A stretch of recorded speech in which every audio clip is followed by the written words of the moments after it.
Bismillahirrahmanirrahim. Assalamualaikum warahmatullahi wabarakatuh. Alhamdulillahirabbil alamin. Alhamdulillahilladzi anzala 'ala 'abdihi al-kitab wa lam yaj'al lahu 'iwaja qayyiman liyunzira ba'san shadidan min ladunhu wa yubashshiral mu'minin alladzina ya'maluna as-salihati anna lahum ajran hasana. Wa asyhadu an la ilaha illallah wahdahu la syarika lah wa asyhadu anna Muhammadan abduhu wa rasuluhu la nabiyya ba'dah. Allahumma salli wa sallim wa barik ala nabiyyina Muhammadin sallallahu alaihi wasallam wa ala alihi wa ashabihi wa man tabi'ahum bi ihsan ila yaumil din. Kita melanjutkan pelajaran tadabbur Al-Quran kita pada malam hari ini. Silakan dibaca ayatnya yang akan kita tadabburi. A'udzu billahi minasy syaithanir rajim. Wa hum yanhauna 'anhu wa yan'auna 'anhu wa yuhlikuna illa anfusahum wa ma yash'urun. Walau tara idh wuqifu 'alan nari faqalu ya laytana nurad wa la nukadziba bi ayati rabbina wa nakuna minal mu'minin. Dan mereka melarang orang lain mendengarkan Al-Quran, dan mereka sendiri menjauhkan diri daripadanya, dan mereka hanyalah membinasakan diri mereka sendiri, sedang mereka tidak menyadari. Dan seandainya engkau Muhammad melihat ketika mereka dihadapkan ke neraka, mereka berkata, seandainya kami dikembalikan ke dunia, tentu kami tidak akan mendustakan ayat-ayat Tuhan kami serta menjadi orang-orang yang beriman. Nah, ya. A'udzubillahi minasyaitonir rajim. Wa hum yanhauna 'anhu wa yan'auna 'anhu. Dan mereka melarang orang lain anhu darinya, itu dari Al-Quran. Melarang mendengar Al-Quran, melarang membaca Al-Quran, melarang mendekat kepada Al-Quran. Ya. Kata Imam Asy-Syaukani, ay yanhal musyrikuna an-nasa 'anil imani bil Quran aw bi Muhammadin sallallahu alaihi wasallam wa yub'idunahum fi anfusihim an. Mereka orang-orang musyrik itu melarang manusia untuk beriman kepada Al-Quran atau beriman kepada Nabi Muhammad sallallahu alaihi wasallam. Ya, jadi ini salah satu karakter orang musyrikin. Mereka tidak hanya musyrik dalam dirinya sendiri, tapi juga berusaha juga untuk membuat orang lain musyrik, membuat orang lain juga melakukan apa yang mereka lakukan. Dan orang-orang pelaku kebatilan juga demikian. Mereka juga ingin orang lain mengikuti kebatilan mereka. Na'udzubillahi min dzalik. Nah, ini tentu merupakan perbuatan setan, ya. Ya, karena setan juga melakukan hal yang sama. Dia tidak mau celaka sendiri, dia mau mencelakakan manusia juga. Apa kata Allah Azza wa Jalla dalam Al-Quran tentang setan? Ketika Allah menyuruh dia untuk sujud kepada Adam, kemudian dia tidak mau sujud. Apa kata Allah? Siapa yang bisa ayat? Qala ma mana'aka alla tasjuda tasjuda id amartuk qala ana khairun minhu khalaqatani min nar wa khalaqatahu min tin qala fahbit minha fama yakunu laka an tatakabbaru fiha fakhruj innaka minas sawirin qala anzirni ila yaumil ba'thun qala innaka minal munzirin qala fabima aghwaytani la'aq'udanna lahum siratakal mustaqim qala fabima aghwaytani la'aq'udanna siratakal mustaqim thumma la'atiyannahum min bayni aydihim wa min khalfihim wa an aymanihim wa an shama'ilihim wa la tajidu aktsarahum syakirin. Begitu. Ya. Ketika dia diputuskan, divonis oleh Allah Azza wa Jalla untuk masuk neraka karena tidak mau tunduk kepada perintah Allah. Ketika dia disuruh sujud oleh Allah, dia bilang, bagaimana saya sujud kepada Adam? Engkau menciptakan aku dari api, sedangkan engkau menciptakan dia dari batu. Dan aku lebih baik dari dia, kata Iblis. Menyombongkan diri dia di hadapan Allah, dia sombongkan diri. Maka Allah putuskan dia untuk menjadi penghuni neraka. Dan ketika diputuskan, dia masih melawan juga kepada Allah. La'aqudannahum siratakal mustaqim. Ya Allah, karena Engkau memutuskan saya untuk menjadi penghuni neraka, maka saya akan la'aqudannahum siratakal mustaqim. Saya akan menyesatkan mereka dari jalanmu yang lurus. Menyesatkan Adam dan Hawa dan anak cucunya dari jalan yang lurus. Dan untuk menyesatkan mereka, katanya, saya akan mendatangi mereka dari depan, belakang, dari samping kanan dan samping kiri. Waladzina aktsarahum syakirin. Maka engkau akan mendapati sebagian besar mereka tidak bersyukur. Itu kata setan. Jadi orang yang melakukan kesyirikan juga begitu.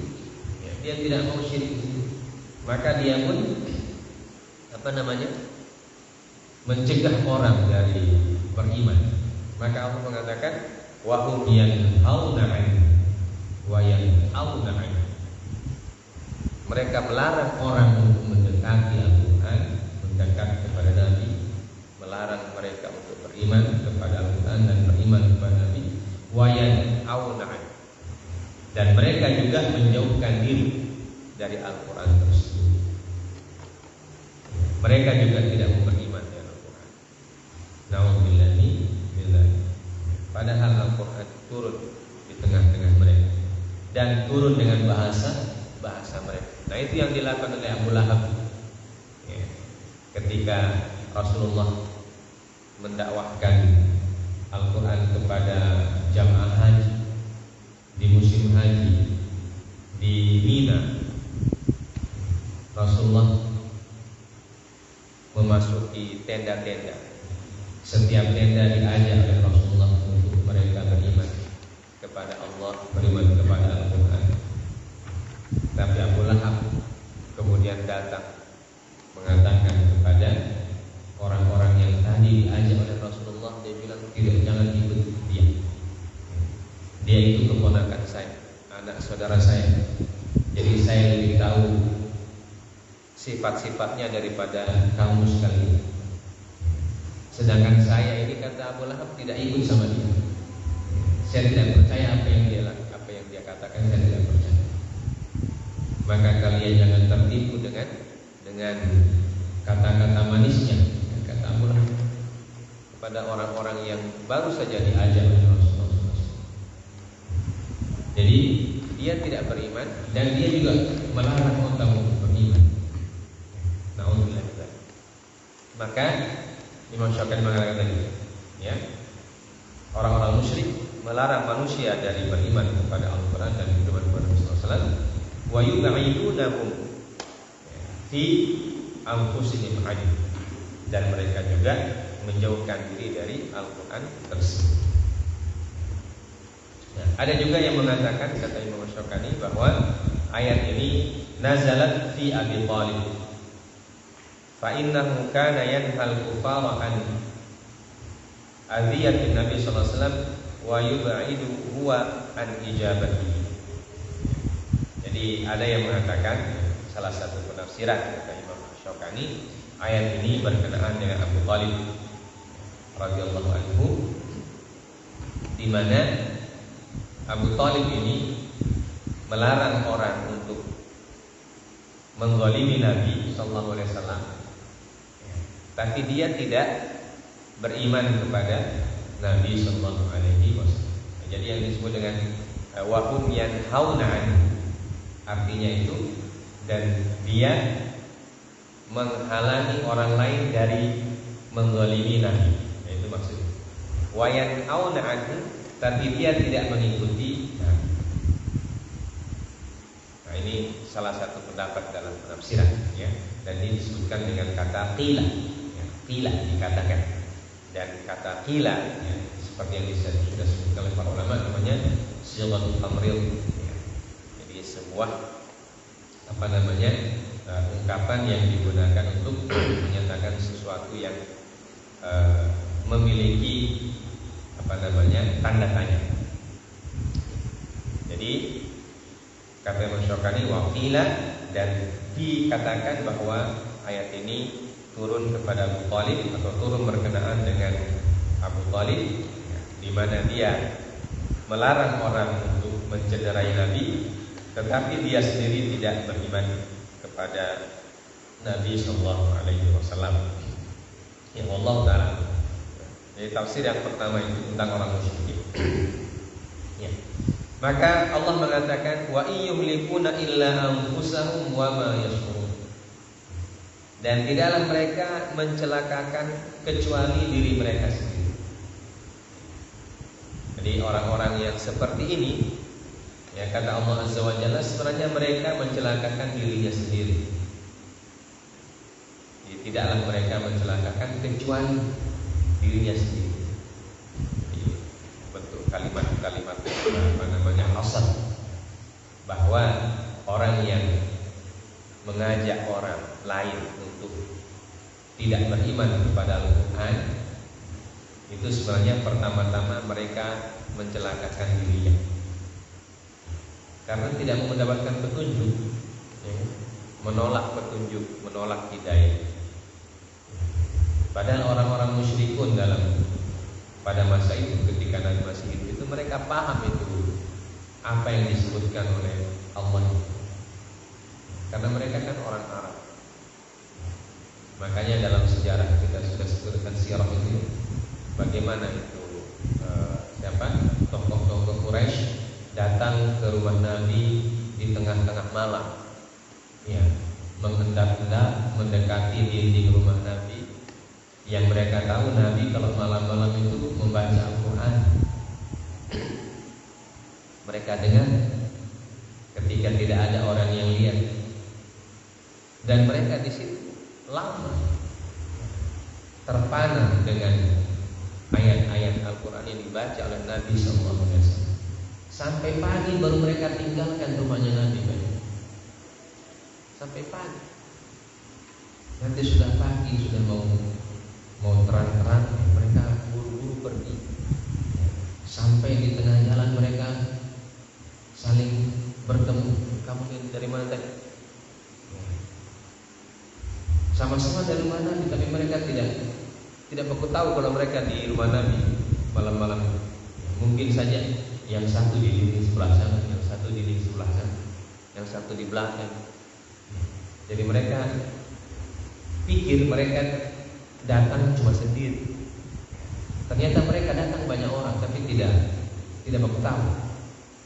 Tujuannya sama. Mereka dengar saja itu ayat Al-Quran itu, dan mereka terpana mendengar sampai pagi baru pulang. Bagus katanya.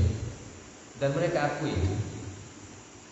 Mereka diskusi, yang kamu dengar tadi bagaimana coba menurut apa yang dibaca Muhammad itu bukan syair. Syair kalau syair kita sudah tahu dia punya aturan-aturan. Kita tahu kaidah-kaidah syairnya. Tapi itu bukan syair kan. Baru kita bilang apa itu yang dia baca. Kalau mantra-mantra dibilang bukan mantra-mantra. Kita tahu mantra-mantra. Bagaimana cara membaca mantra kita tahu itu bukan mantra tadi. Kalau kita bilang sihir, dia bilang bukan sihir juga. Karena kalau kita sihir, kalau sihir juga kita tahu bacaan-bacaannya. Baru apa yang kita bilang? Pusing mereka mau menyamakan ayat itu dengan apa sebenarnya? Samakan dengan syair dibilang bukan. Samakan dengan sihir dia bilang bukan. Samakan dengan mantra-mantra dukun dibilang bukan semua. Baru apa yang harus kita katakan tentang ayat? Kita bilang saja itu sihir. Jadi mereka tadi bilang bukan sihir, tapi karena tidak ada dia punya persamaan, jadi mereka simpulkan kita bilang sihir saja. Kenapa dia bilang sihir? Karena dia bisa, ya kata mereka, karena kata-kata yang diucapkan oleh Muhammad itu bisa menyihir orang, bisa membuat orang terpana, itu dia bilang sihir. Bisa membuat orang tertegun, terkagum-kagum. Mereka bilang itu sihir saja. Kita simpulkan sebagai sihir saja. Dan kesimpulan itulah yang mereka bilang kepada orang-orang yang naik haji, termasuk yang dibilang oleh Abdullah, bilang dia punya kata-kata itu sihir. Dia bisa menyihir kalian dengan kata-katanya. Artinya bisa membuat kalian terhanyut dengan kata-kata yang dia ucapkan. Padahal mereka sudah akui itu bukan sihir, tapi tidak ada kata yang lain untuk menyamakan. Maka mereka bilang itu sihir saja. Ini cara mereka menjauhkan orang dari Al-Quran, dan mereka menyesatkan dirinya dan merugikan diri mereka sendiri. Aima yulikuna bima yaqa minhum minan nahyi wan nahyi illa anfusahum bi ta'ridiha li adabillahi wa sukhtihi wal hal annahum ma yashuruna bi hadzal bala alladhi jalabuhu ala anfusihim. Artinya tidaklah mereka membinasakan dengan apa yang terjadi dari mereka berupa pelarangan terhadap orang lain mendekati Al-Quran dan menjauhnya mereka dari Al-Quran, kecuali mereka merugikan diri sendiri dengan ta'ridiha li azabillah. Dengan ta'rid itu artinya mendekatkan atau mencampakkan, ya. Mencampakkan diri mereka ke dalam azab Allah wa sukhtihi dan kemurkaan Allah. Na'udzubillah. Wal halu annahum ma yashuruna bi hadzal bala alladhi jalabu ala anfusihim. Akan tetapi mereka tidak menyadari bahwa mereka telah menyerahkan, ya, seperti menyerahkan diri mereka kepada bala, kepada azab Allah Azza wa Jalla yang disebabkan oleh perbuatan mereka sendiri. Na'udzubillah. Jadi orang-orang yang melarang orang lain untuk mendekat kepada Al-Quran, baik di zaman dulu ataupun di zaman sekarang, itu sebenarnya mereka mencelakakan diri mereka sendiri. Ya mungkin di dunia ini mereka tidak merasa ada masalah, tidak merasa ada rugi, tapi nanti di akhirat mereka jelas mencampakkan diri mereka sendiri ke dalam azabnya Allah Subhanahu wa ta'ala. Dan ketika mereka di akhirat kelak sudah dihadapkan ke depan api neraka itu, disitulah mereka. Maka ayat selanjutnya mengatakan, walau tara idh wuqifu 'alan nar. Hai Muhammad, kata Allah Azza wa Jalla, apabila kamu melihat mereka nanti sudah di depan pintu neraka, naudzubillah. Jadi bagaimana kita bayangkan orang yang ada di depan pintu neraka. Sedangkan kita di dunia ini saja, kalau kita bakar rumput atau bakar kayu atau bakar sampah, kita tidak berani dekat-dekat dengan api. Kita menjauh karena panas api. Dan api di dunia ini, kata Rasulullah SAW, tidak ada, kalau ada cuma 1% dari panasnya api di neraka. Jadi api di dunia ini walaupun dia besar, sebesar apapun, seperti yang biasa kita lakukan, mungkin kita bakar pelepah kelapa yang kering, kayu-kayu kering, sampah-sampah kering, kita tumpuk di situ, siang-siang bolong kita bakar. Itu panas sekali. Kita nggak berani. Itu kata Rasul, itu baru 1% saja. Seluruh api di muka bumi ini, seluruh api, seluruh panas di muka bumi ini baru 1% dari panasnya api. Nah itu saja yang di bumi itu kita tidak mau dekat dengan api, ya, karena panas sekali. Bukan cuma takut terbakar, panasnya pun kita jauh. Nah nanti bagaimana lagi kata Allah Azza wa Jalla, ketika mereka dihadapkan di pintu api neraka. Dan api neraka itu dari jauh saja sudah menakutkan. Bahkan sejak kita di dunia ini, kalau kita baca ayat-ayat tentang neraka, kita takut. Ini kata Allah, bagaimana nanti kamu lihat, idh wuqifu 'alan nar, ketika mereka dihadapkan dengan api neraka, dengan neraka. Nah di situ penyesalan terjadi. Ya. Al-khitab li Rasulullah sallallahu alaihi wasallam aw li kulli man tata'atta min ru'yah wa 'abbara 'anil mustaqbal yaumal qiyamati bi lafzil madhi tanbihan ala tahaqquqi wuqu'ihi kama dzakara ulama'ul ma'an. Dan kenapa Allah mengatakan wuqifu? Ya, wuqifu ini fi'il madhi. Ya, fi'il madhi. Fi'il madhi itu artinya apa? Kata kerja lampau, sudah terjadi. Tapi hari kiamat sudah terjadi atau belum? Belum. Nah, kata para ulama ilmu ma'ani, ilmu ma'ani itu salah satu cabang ilmu bahasa. Mereka mengatakan Allah mengungkapkan sesuatu yang akan datang dengan fi'il madhi. Tujuannya apa? Tujuannya untuk menerangkan kepada kita bahwa kejadian itu pasti. Tahaqquqil wuqu'. Tahaqquq al-wuqu' itu arti pasti terjadinya. Ya. Jadi Allah mengungkapkan sesuatu yang akan datang dengan kata kerja dalam bentuk lampau.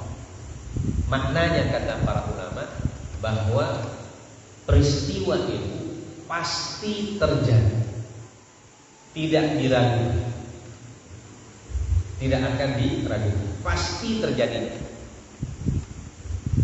Walaupun kejadiannya kapan? Nanti di hari kemudian, di hari kiamat. Maka ayat ini memastikan bahwa orang-orang yang durhaka kepada Allah, orang-orang yang musyrik kepada Allah, orang-orang yang kafir kepada Allah, itu akan mendapatkan peristiwa seperti ini nanti di hari kemudian. Ya. Di mana mereka wuqifu, ya, atau hubisu,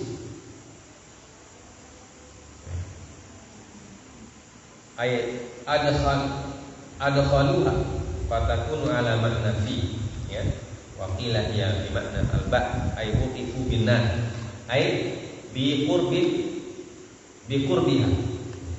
muayyanina lah.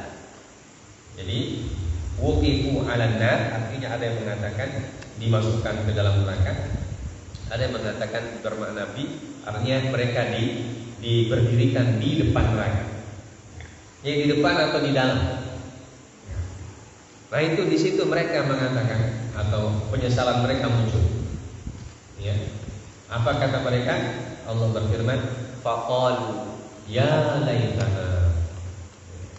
Maka mereka mengatakan, aduhai ya laita. Ya laita itu namanya harfut tamanni. Huruf tamanni. Laita.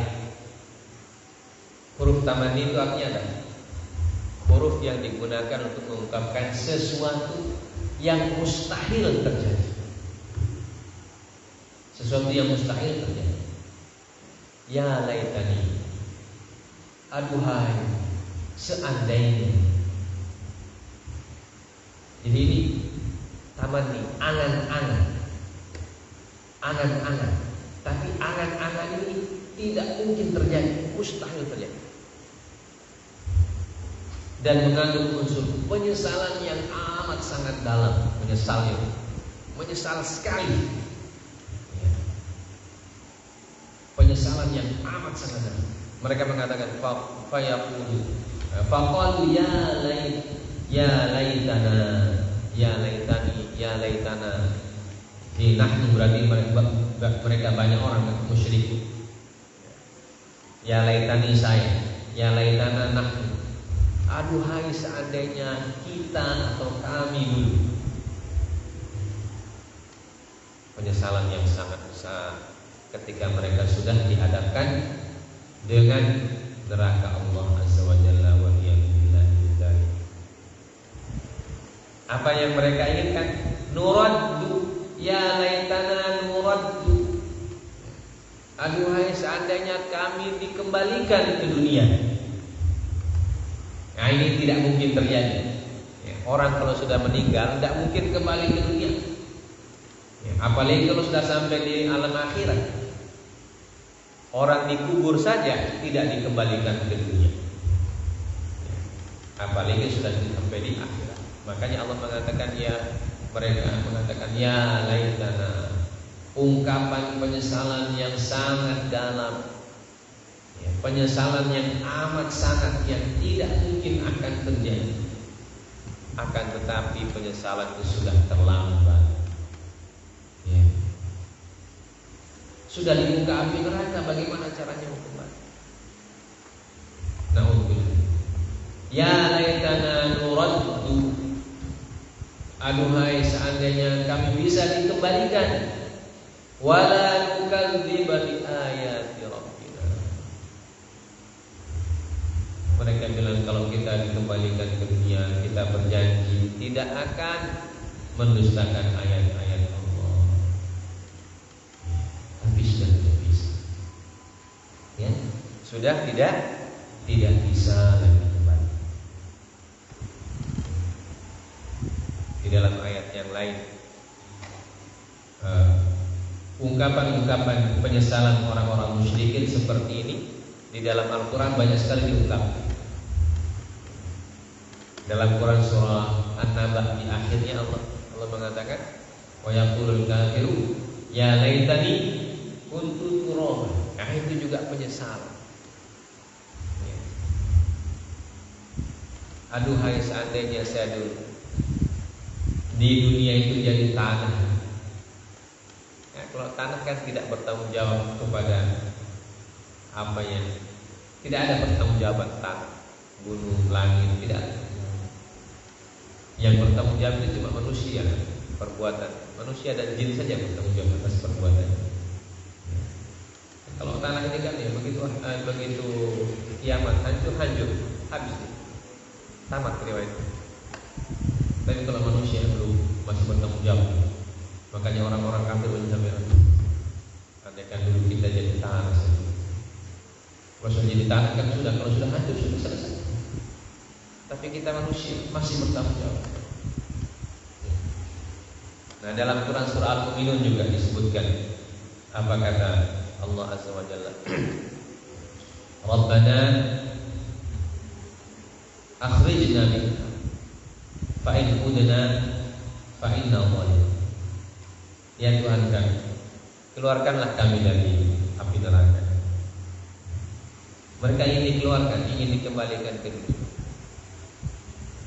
Dan kalau dikeluarkan, kata mereka, kalau kami durhaka ulang, maka kami termasuk orang zalim. Artinya mereka mengatakan kepada Allah Azza wa Jalla, kalau Allah mengeluarkan kami dari sini, dikembalikan ke dunia, kami tidak akan jadi orang yang zalim lagi. Kami tidak akan jadi orang yang musyrik. Kami tidak akan jadi orang yang kafir. Sama seperti ayat ini.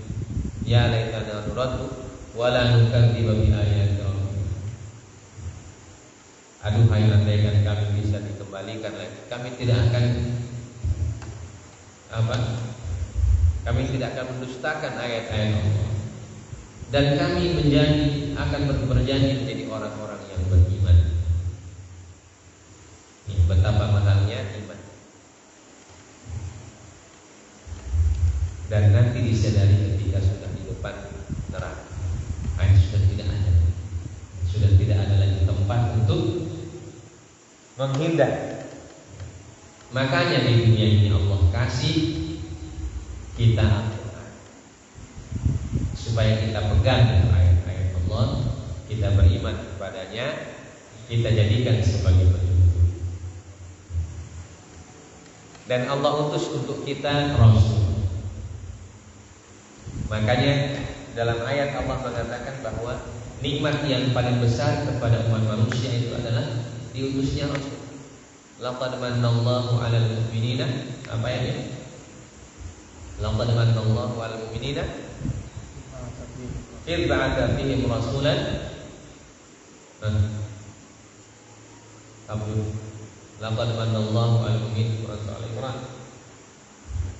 Laqad manallahu 'alal mu'minina idh ba'atha fihim rasulan minhum yatlu 'alaihim ayatihi wa yuzakkihim wa yu'allimuhum kitab.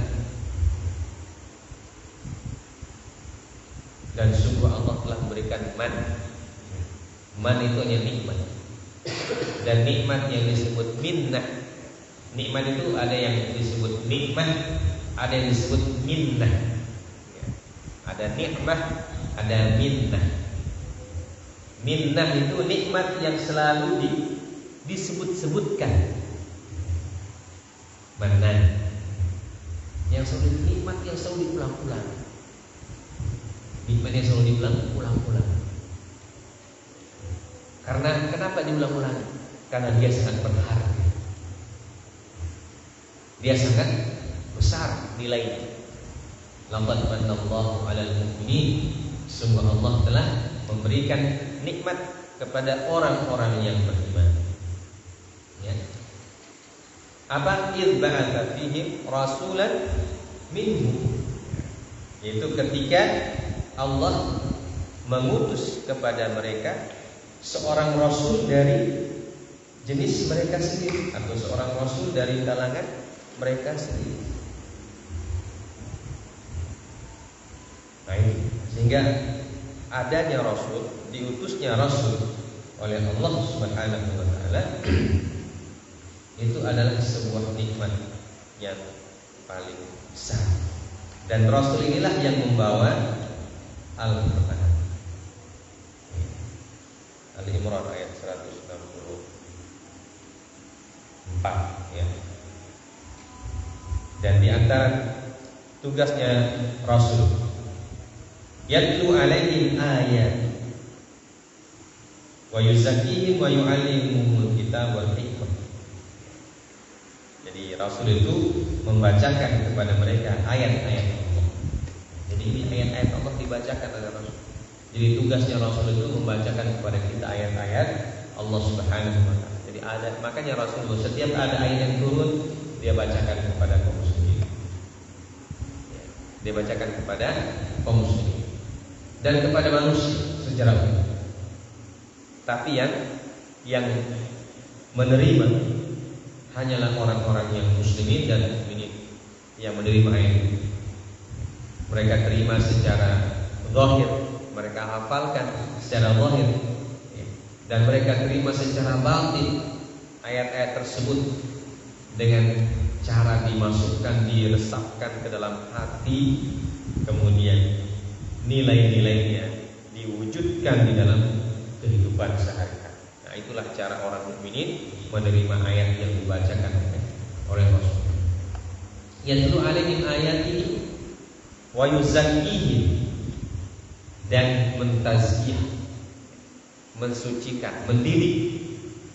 Jadi Rasul itu juga fungsinya atau tugas utamanya mendidik manusia. Mendidik supaya apa? Mendidik supaya mereka dekat dengan Allah. Itu cara mensucikan orang-orang, atau cara mensucikan manusia adalah mendekatkan mereka dengan Allah Subhanahu wa ta'ala. Karena orang kalau dekat dengan Allah itu hatinya bersih. Hatinya bersih, selalu mendapat petunjuk, perbuatan-perbuatannya akan perbuatan-perbuatannya akan dia pikir baik-baik apakah ini benar atau salah. Tidak sembarangan dia melakukan sesuatu, tidak sembarangan dia makan, tidak sembarangan dia minum, tidak sembarangan dia mengambil, karena dia dekat dengan Allah. Ditazkiyah mereka, dididik mereka untuk dekat dengan Allah. Disucikan jiwanya, disucikan hati. Wa yu'allimuhumul kitab wal hikmah. Kemudian diajari mereka, ta'lim. Jadi kalau pertama itu dibacakan, kemudian dididik, kemudian ditaklimkan, diajarkan. Jadi ini unsur pendidikan dalam Islam ini, membacakan, mengajarkan, dan mendidik, mensucikan, mentazkiyah. Nah, itu metodenya dalam Al-Quran, dan itu dilakukan oleh Nabi Sallallahu Alaihi Wasallam. Ya.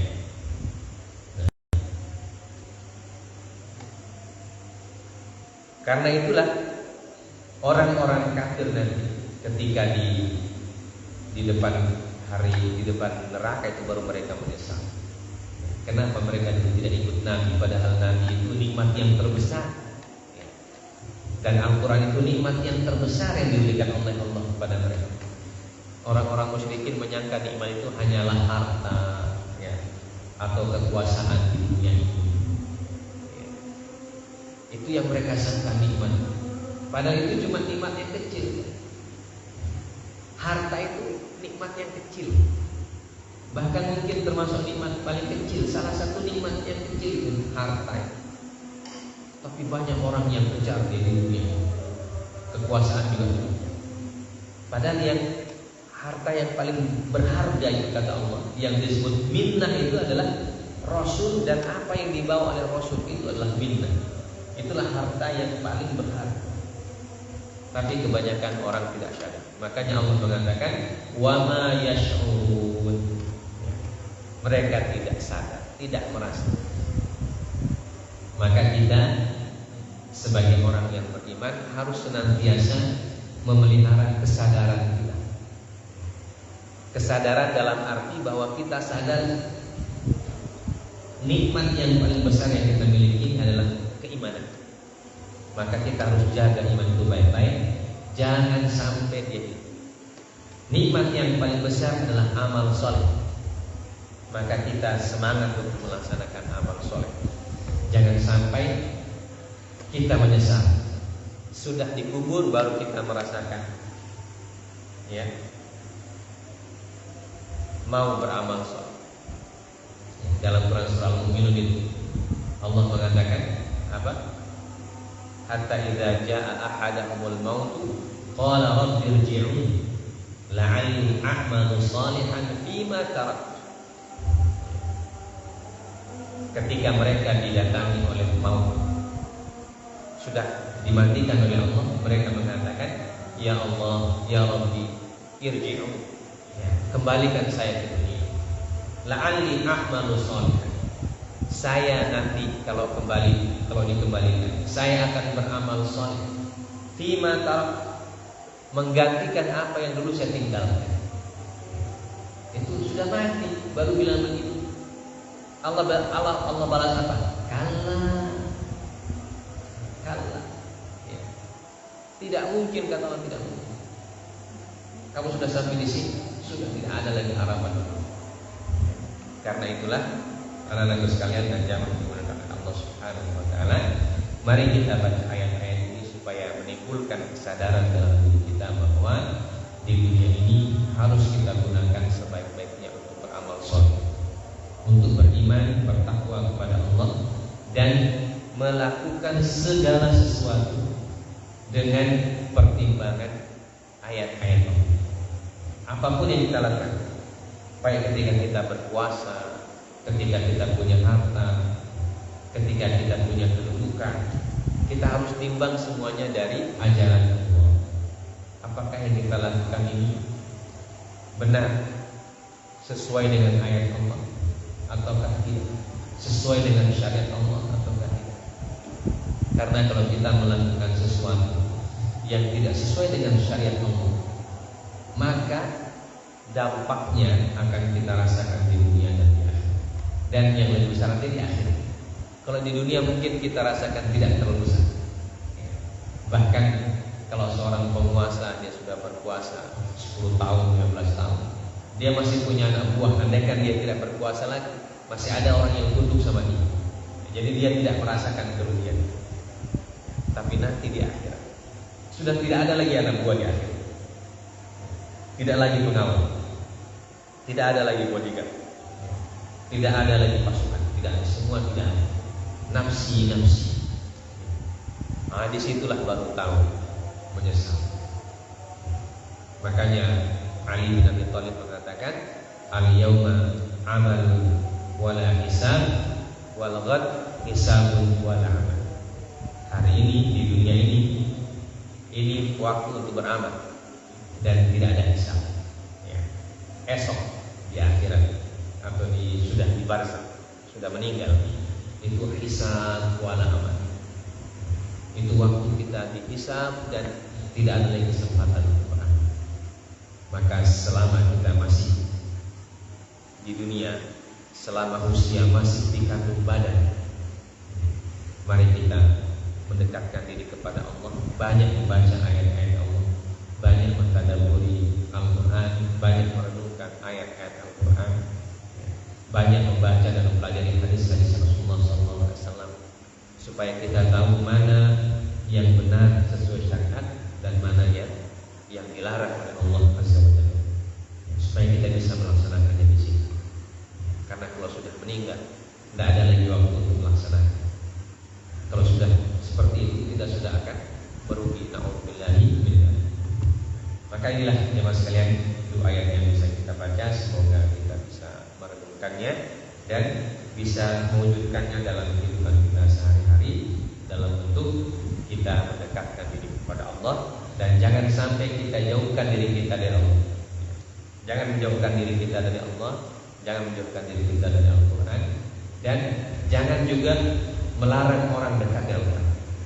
Tapi sebaliknya kita mengajak orang supaya dekat Al-Quran, yang mengajak orang mentadabburi Al-Quran, mengajak orang merenungkan Al-Quran, mengajak orang melaksanakan apa isi kandungan Al-Quran dalam kehidupan. Nah, kalau kita melaksanakan itu, insya Allah kita akan mendapatkan keselamatan di dunia dan di akhirat. Subhanallah wa bihamdihi, asyhadu an la ilaha illa anta, astaghfiruka wa atubu ilaik. Wassallallahu ala nabiyyina Muhammad wa ala alihi wasallam wa akhiru da'wana alhamdulillahi rabbil alamin. Assalamualaikum.